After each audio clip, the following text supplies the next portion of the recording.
मातृशक्ति को नमन। आपका हार्दिक स्वागत है, अभिनंदन है, सत्कार है।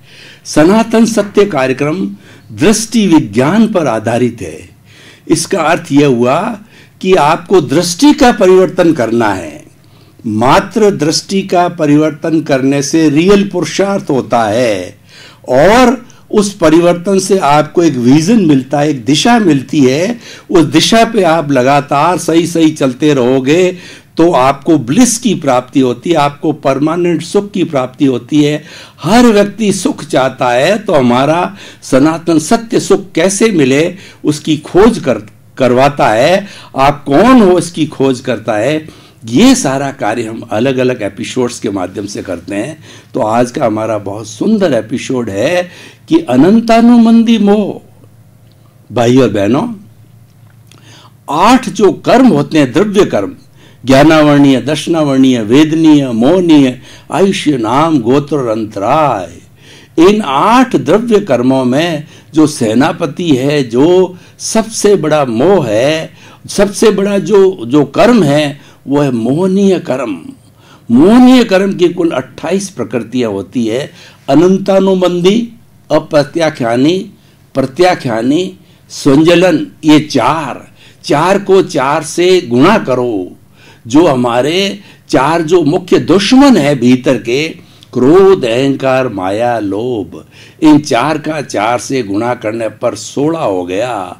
और उसके बाद में 9 कर्म 9 होते हैं। वो होते हैं कि हमारी जो है विरति, अरति और जो मिला करके जो है ये, उसके बाद जो 3 और होते हैं हमारे, स्त्रीलिंग, पुरलिंग, नपुंसकलिंग, गणना, ये 9 जो है ये सहायक जो है मोह के कर्म होते हैं, जिनको 9 कर्म बोलते हैं। तो ये अगर 16 और 9 25 और 3 होती है। एक होती है दर्शन मोहनीय, एक जो होती है सम्यक मोहनीय और तीसरी होती है मिश्र मोहनीय। जो सबसे घातक है वो है हमारा दर्शन मोहनीय और वो जुड़ा हुआ है अनंतानुबंधी मोह से। अनंतानुबंधी का मतलब क्या हुआ कि एक बहुत बड़ी चट्टान है, उस चट्टान के अंदर लकीर खींचना, उस चट्टान के अंदर जो है वो कोई भी लकीर बनाना कितना कठिन काम होता है। और जो अप्रत्याख्यानी दूसरा होता है वह तो कोमल लकड़ी के अंदर जो है लकीर खींचना। और तीसरा प्रत्याख्यानी होता है, वह जो होता है वह रेत के ऊपर जो है वो लकीर खींचना। वो तो रेत उड़ी तो लकीर भी उड़ जाती है। और एक होता है संजलन मोह, जो पानी पे लकीर खींचना, यानी बाकी की 3 तो नाम मात्र की होती है। सबसे बड़ा होता है अनंतानुबंधी, वो दर्शन मोहनीय होता है।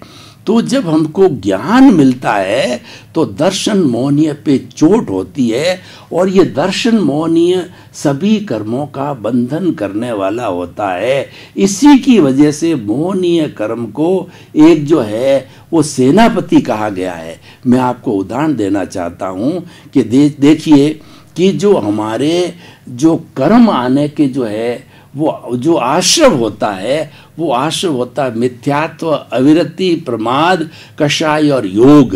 इन 5 जो है जो नाला आ रहा है, इन 5 कारणों से उस नाले के अंदर कर्मों का आना चालू होता है। जैसे कि पानी की टंकी में नाला होता है, उस नाले में से अच्छा पानी भी आ सकता है, गंदा भी आ सकता है। तो इस कर्मों के आने के द्वार को आश्रव कहा जाता है। अब मैं इसको मिथ्यात्व, अविरति, प्रमाद, कषाय और योग को 1 2 3 4 और 5 के डिजिट की संज्ञा देता हूं। तो 1 नंबर जो मिथ्यात्व है ये अनंतानुबंधी है और ये दर्शन मोहनी है। इसकी वैल्यू कितनी है? इसकी वैल्यू देखो 1 2 3 4 5। इसका मतलब 12,345 जो है ये इंच का नाला है जिसके अंदर से कर्म आ रहे हैं। 12,345 इंच का नाला है। अब मैंने क्या है कि साधना के द्वारा, दृष्टि विज्ञान के द्वारा ज्ञान लेकर के इस एक को हटा दिया, यानी मिथ्यात्व को समाप्त कर दिया, दर्शन मोहनीय को समाप्त कर दिया, अनंतानुबंधी को समाप्त कर दिया। तो पीछे कितना बढ़ेगा कि 10,000 सीधे उड़ गए। 2345 रहे, फिर स्नेह स्नेह हम दूसरे करते रहे तो 2000 फिर उड़ जाएंगे, फिर 300 उड़ जाएंगे, फिर मतलब 45 का 40 उड़ जाएगा, फिर 5 रहेगा। तो मुख्य बात मैं ये कहना चाहता हूँ, सीधे 10,000 अंक उड़ते हैं, वह हमारा अनंतानुबंधी है, वही कर्म बंधन का कारण है और वही दर्शन मोहनीय है। जब हमको सद्गुरु मिल जाता है, हमको ज्ञानी पुरुष मिल जाता है, तो सबसे पहले अनंतानुबंधी पर चोट करता है और दर्शन मोहनीय पर चोट करता है, और चोट करके इस जो दर्शन मोहनीय रूपी हमारा जो क्रोध मान माया लोभ का जहर की जो थैली है, जो कि हमारी कॉजल जो हमारा नए कॉज बनाने की बॉडी है, उसको वो ज्ञानी पुरुष जो है या सद्गुरु है उसको फेंक देता है और हमको ज्ञान देता है।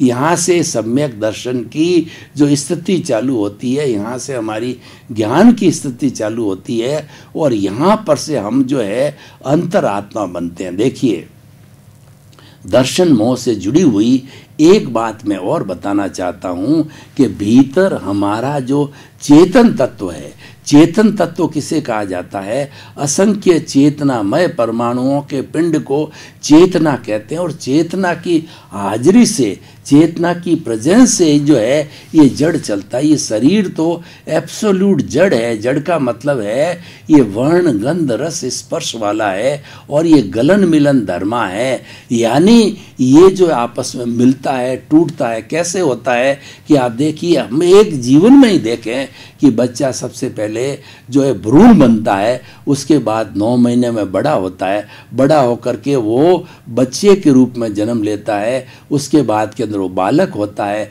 बालक के बाद किशोर होता है, किशोर के बाद जो युवा होता है, युवा के बाद प्रौढ़ होता है, प्रौढ़ के बाद वृद्ध होता है। तो ये क्या है कि ये बढ़ता रहता है, घटता रहता है, ये सब जड़ की प्रकृति है। लेकिन ये घटता बढ़ता किसकी प्रेजेंस से है, वो मुख्य बात होती है। वो प्रेजेंस जो है वो मूल रूप के अंदर शुद्ध आत्मा है, और उस आत्मा की प्रेजेंस से होता है। ये आत्मा शरीर में होती है, तभी ये जड़ है वो मिश्र चेतनवत हो जाता है, यानी चेतनवत कार्य करता है। चाहे इंद्रियां हो, चाहे मन हो, बुद्धि हो, और हमारा श्वास हो, और अहंकार हो, चित्त हो, सभी जो है ये चेतनावत होते हैं। तो और वो चेतन के रूप में कार्य करते हैं, और हमारा शरीर जो है मन वचन काया की सब क्रिया करता है, और ये आगे से आगे चलता रहता। जो मुख्य महत्व होता है वह चेतन तत्व का होता है, और चेतन तत्व मूल रूप से वो मुक्ति की अवस्था वाला ही है।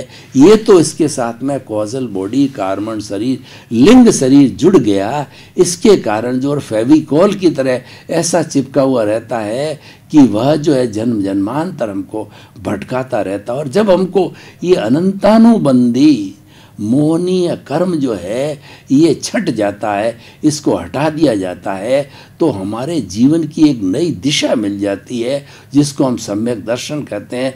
और जिसको एक बार सम्यक दर्शन या ऐसा ज्ञान प्राप्त हो गया, वो निश्चित रूप से मुक्ति जाएगा ही, मुक्ति की नींव लग जाती है।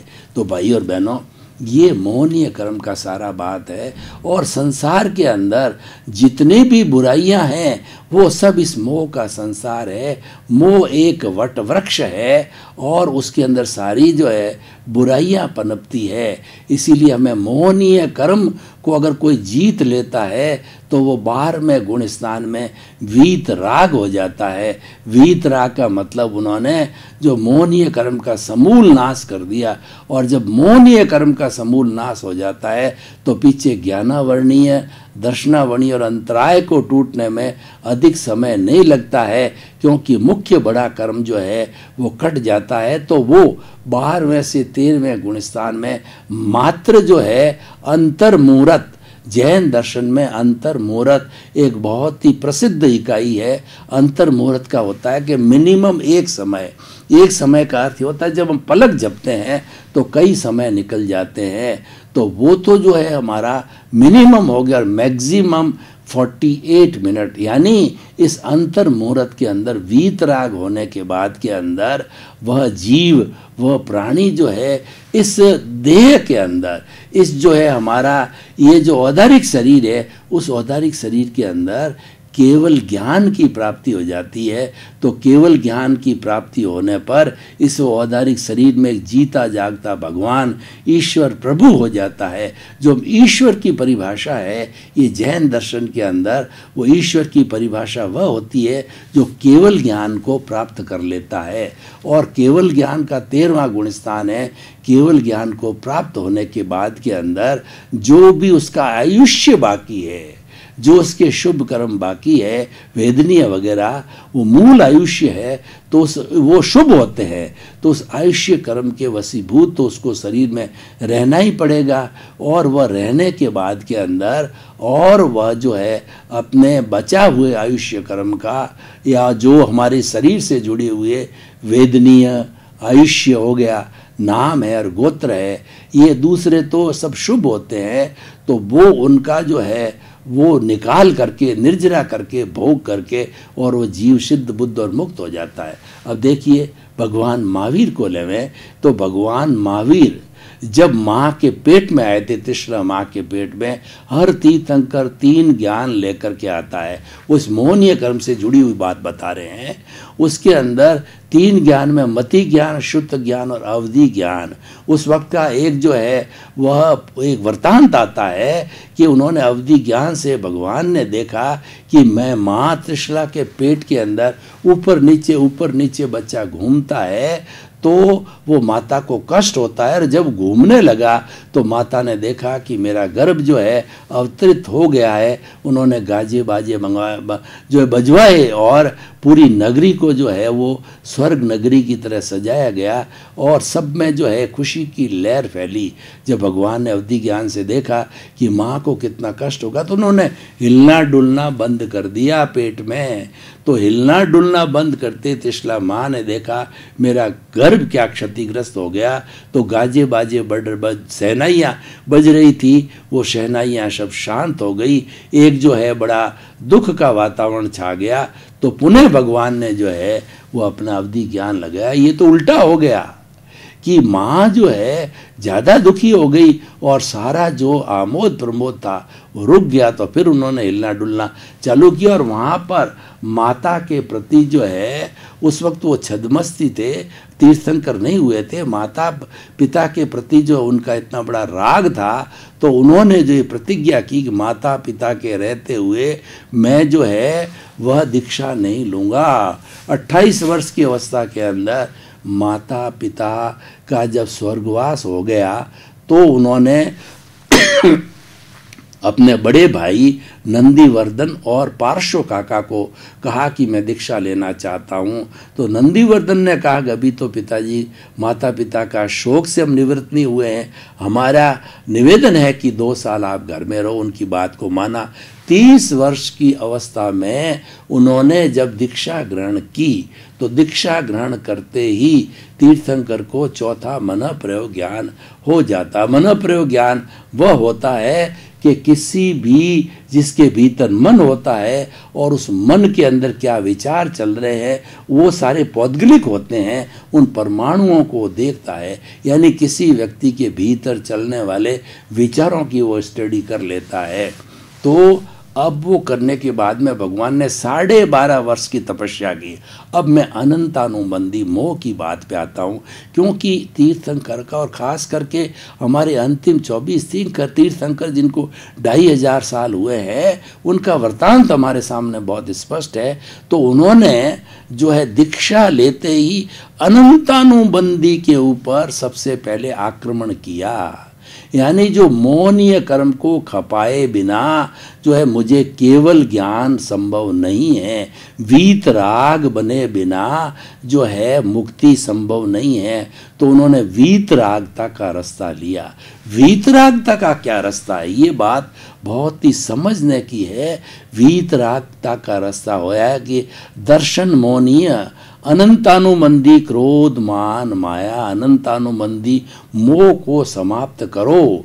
ये मोह को समाप्त करने के बाद में सम्यक दर्शन हो जाता है तो भगवान ने अनंतानुबंधी के ऊपर जो है सबसे पहले प्रहार किया और उनको सम्यक दर्शन, वैसे तो 27 भाव पहले ही हो गया था, लेकिन सम्यक दर्शन आता है चला जाता है, आता है चला जाता है, वो क्षायिक नहीं होता है। तो उनको जो है इस जन्म के अंदर क्षायिक जो है सम्यक दर्शन हो गया और उन्होंने 12.5 वर्ष की जो तपस्या थी, जो उन्होंने तपस्या की ज्ञाता दृष्टा भाव रह करके की, उन्होंने जो है ये चिंतन किया कि मेरा अनंतानुबंधी जो क्रोध मान माया लोभ और मेरा जो ये दर्शन मोहनीय का क्षय हो चुका है, तो अब मुझे जो साधना करनी है वो शुद्ध भावों की करनी है। वो दृष्टि विज्ञान है, वही हमारे सनातन सत्य का जो मुख्य केंद्र बिंदु है, दृष्टि विज्ञान। तो भगवान ने उस दृष्टि विज्ञान का सहारा लिया, वो शुद्ध भावों के अंदर चले गए।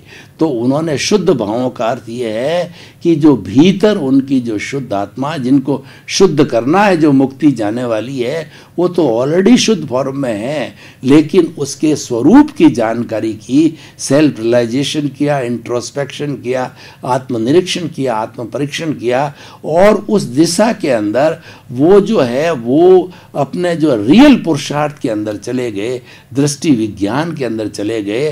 तो उन्होंने वो श्रेय कर दिया, यानी ये जो शरीर है जो पूर्व जन्म के कर्मों के भुगतान के लिए मिला है, तो इस शरीर को कोई काटे पीटे, कोई भी जो है जो देव गति और तिर्यंच गति मनुष्य गति वाला कोई भी इसको करे, तो मैं इसकी सार संभाल नहीं करूँगा। और वो आत्म प्रदेशों के अंदर चले गए, यानी वो ज्ञाता दृष्टा बन गए।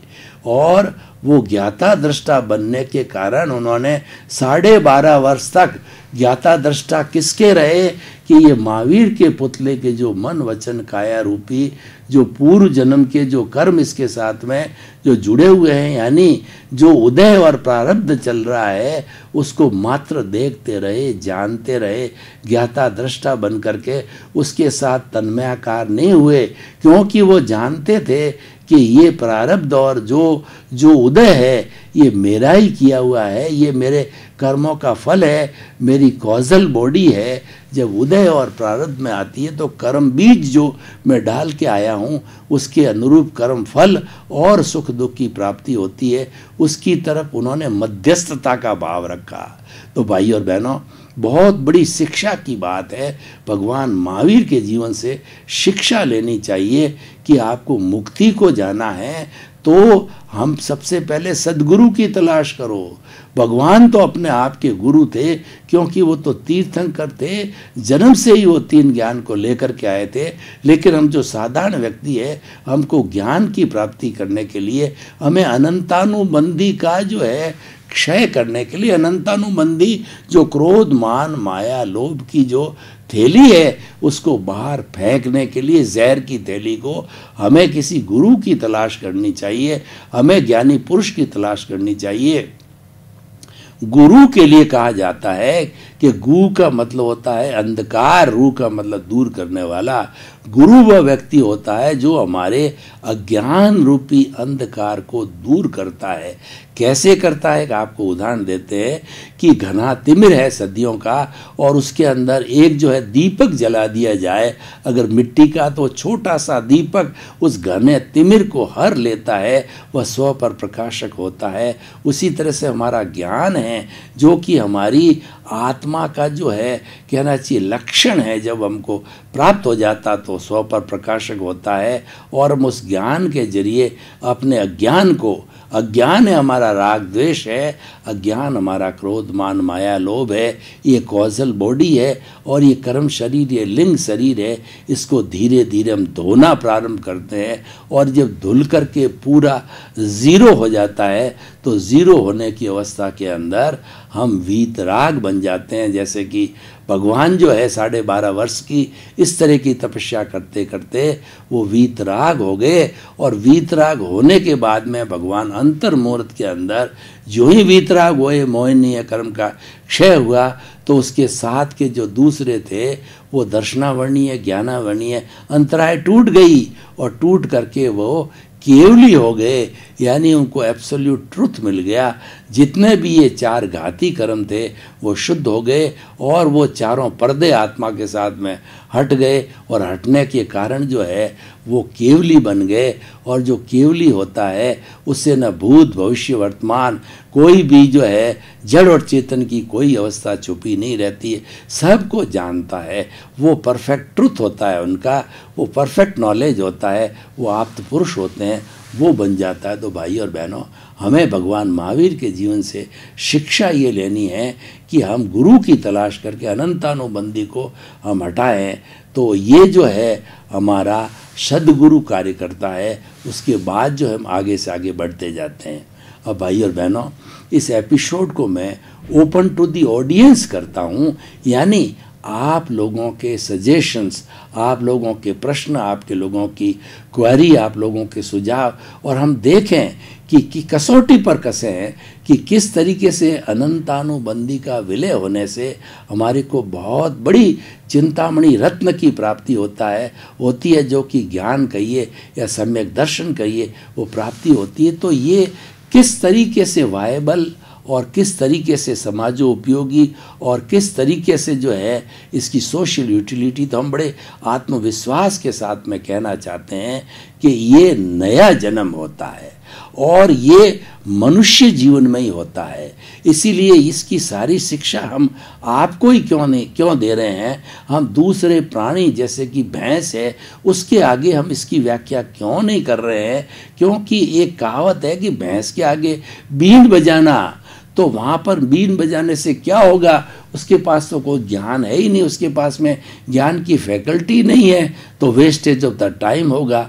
तो हम सत्संग जो है इंसानों के साथ करके और उनको हमारा जो सनातन सत्य है उनके माध्यम से हम उनको ज्ञान देते हैं, सम्यक दर्शन देते हैं, राइट विज़न देते हैं, और वो विज़न देने के बाद मुक्ति की नींव लग जाती है।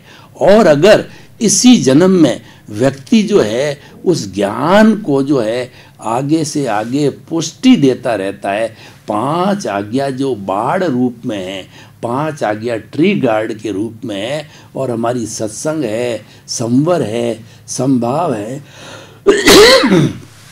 ये जो उस ज्ञान रूपी पौधे के खाद बीज है, विधि है, वो हम लगातार करते रहें, तो वो करते रहने से जो है हमारा धीरे धीरे जितना भी ये कॉजल बॉडी है वह समाप्त होता रहे। क्योंकि ये जो ज्ञान है ये हमें जो है शुभ से शुद्ध की ओर ले जाता है। देखिए भाई और बहनों, 3 तरह के भाव होते हैं और भाव ही मुख्य होता है। भाव के लिए कहा गया है कि भाव बिगाड़ोगे भव बिगड़ेगा, भाव सुधारोगे भव सुधरेगा। और जैसा भाव के लिए कहा गया है कि जैसा भाव वैसा विचार, और जैसा विचार वैसा आचार, और जैसा आचार वैसा व्यवहार, जैसा व्यवहार वैसा व्यक्तित्व। यानी भाव मुख्य है, भाव गंगोत्री है, भाव जो एक ओरिजिन है, भाव एक उद्गम स्थल है, उसके ऊपर हमें कंसंट्रेट करना चाहिए। और भाव के द्वारा ही कॉजेज डलते हैं, तो हमें उस पॉइंट को बहुत ध्यान रखना चाहिए। ज्ञान लेने के बाद में सबसे बड़ा हमारे में क्या परिवर्तन आता है कि हमारी भाव शुद्धि बनी रहती है। क्यों भाई और बहनों, आपका बहुत बहुत धन्यवाद। आप हमारा ये सनातन सत्य कार्यक्रम देखते रहिए। ये कार्यक्रम आपको सद्गति की ओर ले जाता है, यह कार्यक्रम आपको अच्छे विचारों की ओर ले जाता है, राइट विजन देता है, जीवन का शाश्वत सत्य बताता है, यूनिवर्सल ट्रुथ बताता है, सार्वभौम सत्य बताता है। इसी क्रम में आपका जीवन आनंदमय हो, मंगलमय हो। आपके प्रति